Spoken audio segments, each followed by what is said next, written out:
ஒரு கடாயில் 2 மிளகாய் வத்தலை கொஞ்சமாக எண்ணெய் விட்டு வறுத்துக்கிட்டு இருக்கேன்.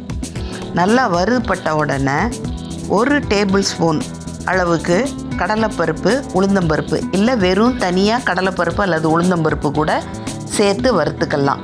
1 வெங்காயத்தை பொடியாக கட் பண்ணி அதையும் சேர்த்து வதக்குறோம். கடலைப்பருப்பு நல்லா பொன்னிறமாக வறுபட்ட உடனே வெங்காயத்தை சேர்த்துக்கிட்டோம். வெங்காயம் நல்லா ப்ரௌனாக ஆக வேண்டாம். நல்லா வதங்கி வந்த உடனே 1 தக்காளி, அந்த தக்காளியவும் சேர்த்து வதக்குறோம். தேவைப்பட்டால் கொஞ்சமாக எண்ணெய் சேர்த்துக்கலாம். இப்போ தக்காளி நல்லா வதங்கி வந்த உடனே கொஞ்சமாக உப்பு சேர்த்துக்கிறோம். அதாவது தக்காளி வதங்கிறதுக்காக கொஞ்சம் உப்பு சேர்த்துட்டோம். பெருங்காயம் கொஞ்சமாக சேர்த்துக்கலாம். நெல்லிக்காய் சின்ன சின்னதாக நறுக்கி வச்சுருக்கேன். அதில் பாதியை அப்படியே ஃப்ரெஷ்ஷாகவும் பாதியை இந்த நம்ம வதக்கி இருக்கிறதோடையும் சேர்த்துட்டேன். அடுப்பை அணைச்சிட்டு நெல்லிக்காயை போட்டிருக்கேன்.